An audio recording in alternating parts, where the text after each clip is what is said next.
selamat berjumpa, salam budi luhur. Baik, hari ini kita sudah masuk di pertemuan keempat, mata kuliah jaringan komputer. Nah, di pertemuan sebelumnya kemarin kita sudah membahas mengenai topologi jaringan atau desain untuk atau pola untuk rancangan dari sebuah jaringan. Di pertemuan kali ini kita akan mulai mempraktekkan untuk melakukan perencanaan dan pengkabelan jaringan. Nah, jadi di kali ini kita akan bahas variasi media dan perannya, bagaimana media tersebut bisa menghubungkan perangkat-perangkat di jaringan. Kemudian kalian juga diminta untuk bisa mengidentifikasi kabel yang dibutuhkan untuk membuat koneksi yang sukses antara LAN dan WAN, dan belajar bagaimana cara menghubungkan perangkat untuk manajemen koneksi tersebut di router. Kemudian kita juga akan bahas detail dari pengkabelan itu sendiri, tipe-tipe kabel, kemudian crimping kabelnya seperti apa. Nah, yang pertama untuk perancangan kita harus bisa memilih perangkat jaringan yang sesuai dengan kebutuhan. Kenapa? Karena terkait dengan efisiensi dari pengadaan alat jaringan itu. Karena alat atau perangkat jaringan itu kita tahu harganya itu tidak murah. Tentunya ketika kita misalkan bekerja sebagai profesional IT yang diminta untuk merancang jaringan, kita tidak boleh memberikan gambaran misalnya melebihkan seperti itu. Kalau seandainya klien di sebuah ruangan itu misalnya hanya 5 atau dengan kemungkinan penambahan bisa sampai 10, maka kita jangan menggunakan switch yang portnya sampai 24 karena ruangannya sendiri tidak memungkinkan untuk orangnya sebanyak itu. Nah, kita bisa membeli yang portnya hanya 16 saja. Kemudian kalian juga harus bisa menentukan misalkan untuk menghubungkan perangkat ini kita butuhnya apa. Apakah hanya router, apakah perlu switch, apakah perlu hub. Kemudian kalian harus bisa menentukan juga lebih baik menggunakan switch atau hanya menggunakan hub. Nah, kita lihat di sini ada dua hal yang penting di jaringan. Kalian sudah mengetahui apa yang namanya intranetwork, kemudian ada internetwork. Nah, kalau intranetwork itu untuk jaringan lokal saja. Kalau dia internetwork berarti dia harus terhubung ke jaringan luar. Nah, kalau kita lihat di sini untuk small intranet kita bisa menggunakan hub untuk menghubungkan 4 perangkat sebagai konsentrator atau titik aksesnya. Nah, keempat perangkat tadi di bagian yang ini bisa saling berkomunikasi. Misalnya untuk men-sharing file, misalkan PC ini alamatnya 192.168.1.5, jadi nanti perangkat 3 PC lainnya tinggal mengakses saja alamat tersebut, akan muncul folder yang di-sharing tadi. Nah, kemudian ada juga yang menggunakan LAN yang menggunakan switch. Nah, kita lihat di sini switch itu bisa menampung pengguna yang lebih banyak. Kemudian di sini juga ada sebuah server.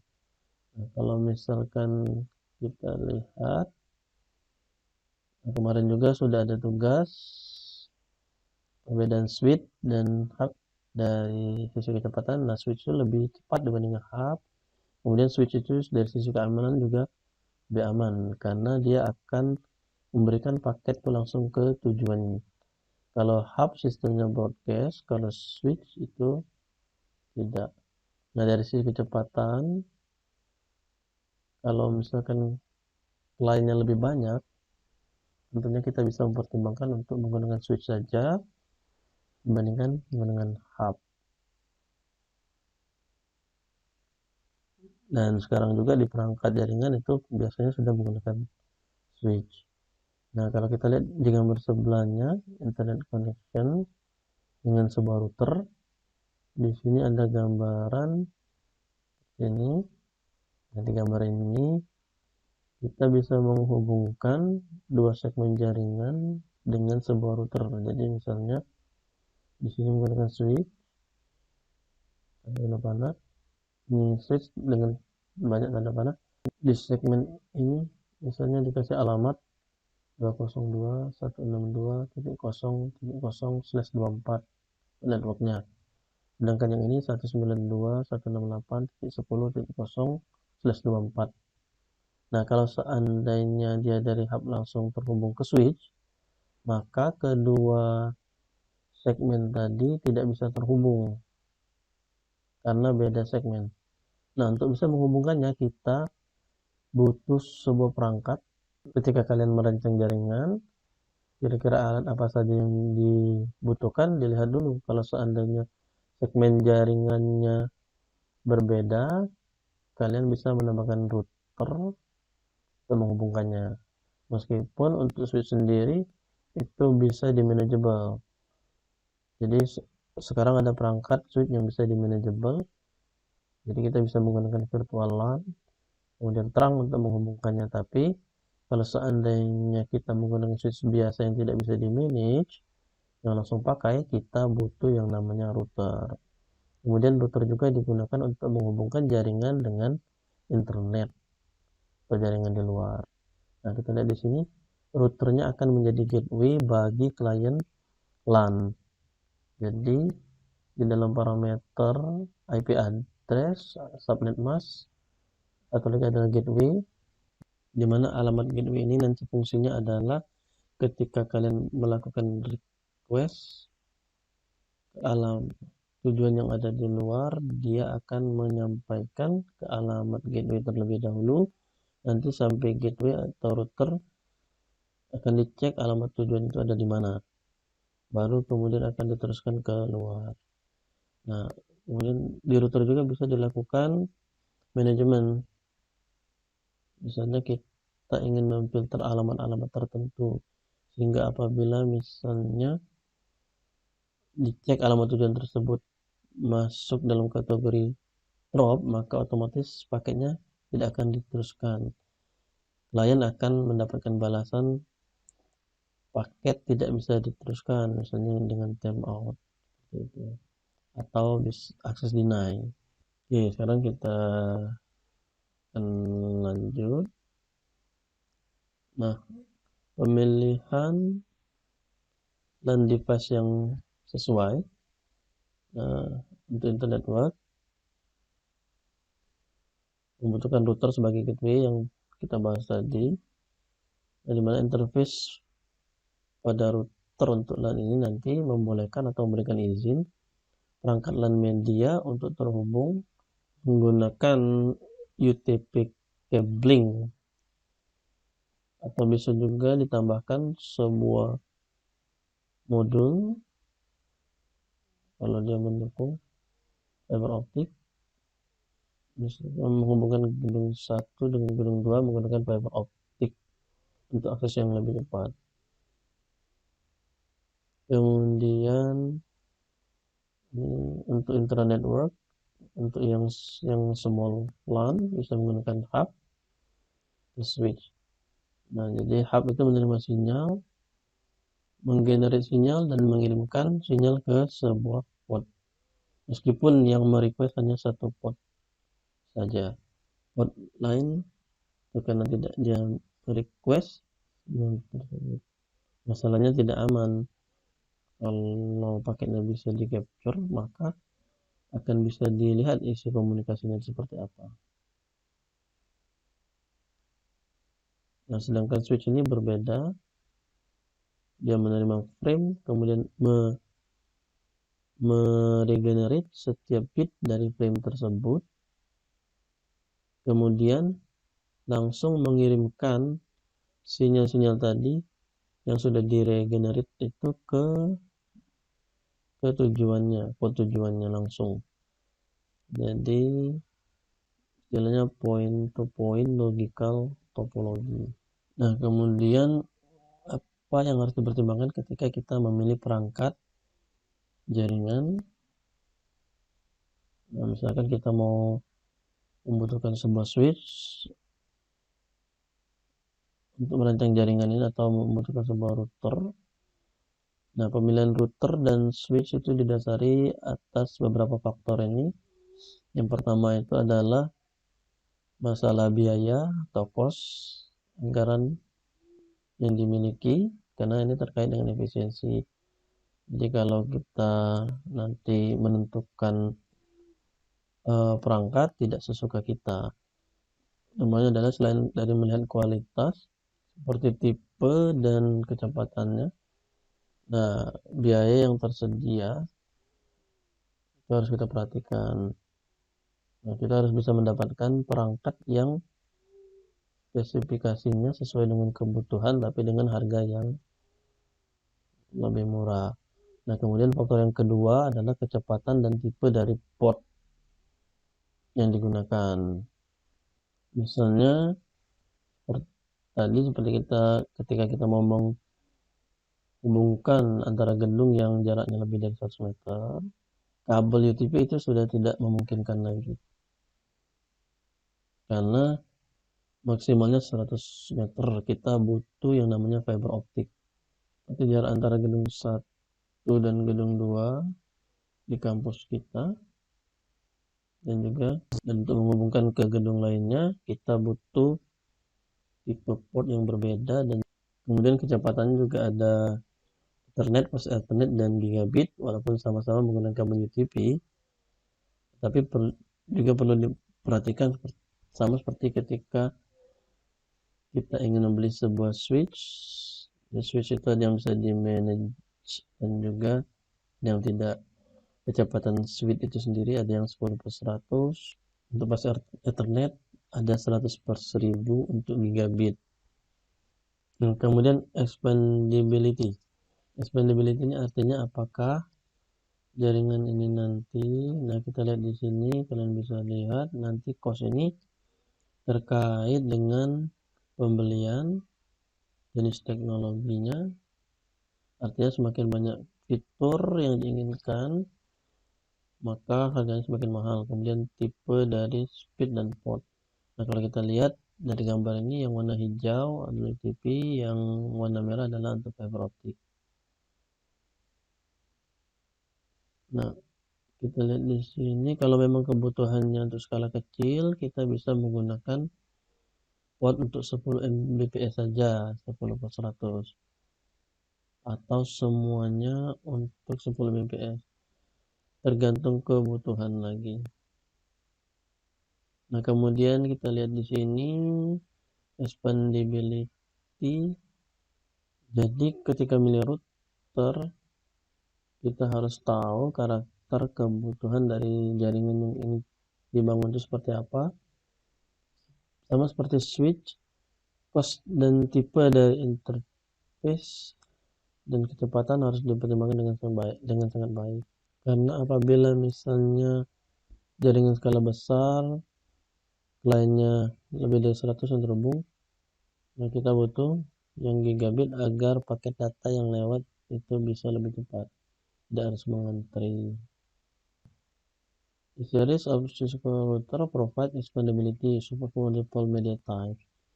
Nah, artinya kalau nanti kalian melihat router dari Cisco itu, di belakangnya itu ada modul-modul yang bisa ditambah, nah disesuaikan dengan kebutuhan. Nah, kemudian faktor yang selanjutnya ada manageability. Nah, kemudahan dalam mengatur perangkatnya. Ada switch yang misalnya bisa di manage, yang bisa diatur, membuat VLAN itu harganya lebih mahal. Ada juga tipe yang bisa langsung pakai, itu biasanya harganya lebih murah. Kemudian fitur tambahan dan service, misalkan dukungan dari vendor seperti apa. Nah, tapi kaitannya balik lagi ke harga. Masing-masing produk itu biasanya memiliki keunggulan tersendiri yang mereka tonjolkan. Nah, untuk kerja umumnya sama, misalnya router untuk menghubungkan jaringan dengan jaringan luar atau menghubungkan jaringan dengan segmen yang berbeda. Tapi mungkin ada tambahan fitur-fitur tertentu. Kemudian LAN and WAN getting connect yang harus dipertimbangkan ketika merencanakan jaringan adalah yang pertama itu adalah area kerjanya, kemudian letak dari komunikasi room, sama seperti data center ya. Di situlah tempat meletakkan server, central switch-nya, distribution switch-nya seperti ini. Backbone cabling atau vertical cabling, kemudian distribution cabling atau horizontal cabling. Jadi harus ditentukan dulu luasnya. Luas area ini terkait dengan banyaknya kabel yang dibutuhkan, apakah kabel UTP ataukah STP, indoor atau outdoor, kemudian jangkauannya seberapa luas, kalau lebih dari 100 apakah perlu pertimbangan untuk menggunakan fiber optik, seperti itu.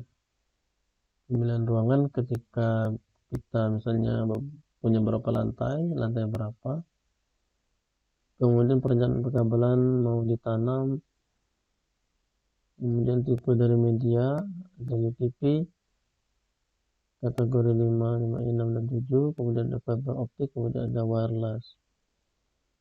Ini penggunanya ini berubah-ubah, jadi tamu yang datang banyak, kemudian perangkatnya mobile, tentunya agak sulit kalau menggunakan kabel, jadi harus menggunakan wireless. Tapi kalau pegawainya itu hanya untuk pegawainya sendiri, kita bisa menggunakan kabel untuk akses yang lebih cepat, karena wireless ini kadang sinyalnya terganggu tergantung faktor cuaca, karena dia merambat melalui udara. Kemudian selanjutnya kalau kita lihat semua kabel UTP itu sama, maksimal distance-nya itu ada 100 meter maksimal sekali. Tapi kalau untuk fiber optik bisa lebih dari 100 dengan kilometer sampai 10 kilo. Kemudian bandwidth-nya untuk UTP sendiri itu beda-beda. Cat 5, Cat 3 untuk 10 bst hanya 10 Mbps. Cat 5 10 bstx 1 gigabit per second. Kemudian ini untuk fiber konektornya ada E2000, kemudian ini reswingnya untuk UTP kabel, letakkan kabelnya supaya kabelnya rapi. Kemudian perbedaan antara koaksial ada STP dan fiber optik. Koaksial ada susunannya ini outer jacket, kemudian ada filmnya, kemudian di tengah-tengah ini ada penghantarnya berupa tembaga dibungkus oleh plastik insulation. Sedangkan STP seal tooth pair ada braided seal, ada outer jacket tadi, kemudian ada aluminium foil, kemudian kabel yang di twist. Kalau UTP dia dari outer jacket langsung ke twist pairnya.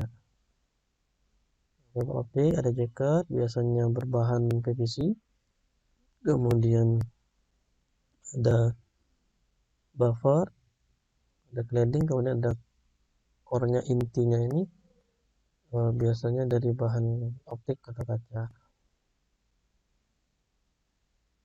Making LAN connection, kalian harus tahu apa itu kabel strike atau copper, kemudian fungsi dari masing-masing kerimpingan kabel tersebut. Nah, kalau kita lihat standarnya menggunakan EIA atau TIA, ada T568A dan T568B, di mana T568A dimulai dari warna hijau putih, sedangkan T568B dimulai dari orange putih. Nah, kalau misalnya menggunakan T568B untuk kedua sisinya, maka itu disebut kabel strike. Kabel strike itu digunakan untuk menghubungkan perangkat yang berbeda jenisnya. Nah, sedangkan apabila sisi satunya itu menggunakan T68A, kemudian sisi satunya lagi menggunakan T568B, maka itu disebut kabel crossover. Kabel crossover itu fungsinya untuk menghubungkan perangkat yang sama atau sejenis. Nah, straight itu sisi yang satunya itu sama-sama standarnya. Nah, kalau crossover satunya T568A, satunya T658B. Nah, tapi untuk yang sekarang itu perangkat yang sekarang itu mendukung MDI dan MDIX. Fungsi daripada secara teori dulu perangkat yang sama itu harus, misalkan laptop dengan laptop itu menggunakan kabel crossover karena kedua perangkat yang sama atau sejenis.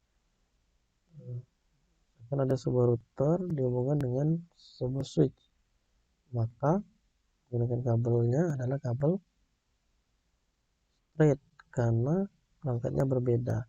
Tetapi sekarang laptop sama laptop pakai kabel straight bisa karena interface-nya atau kartu jaringan di laptop saat ini sudah mendukung MDI dan MDIX. Nah, kalau misalkan menghubungkan switch, nah harusnya kan pakai crossover. Tapi sekarang di situ kelihatan fitur dari switch-nya, misalkan support MDI dan MDIX. Nah, berarti mau pakai kabel apapun itu bisa, listrik juga bisa, tidak harus crossover. Oke, untuk materi hari ini sampai di sini. Assalamualaikum warahmatullahi wabarakatuh.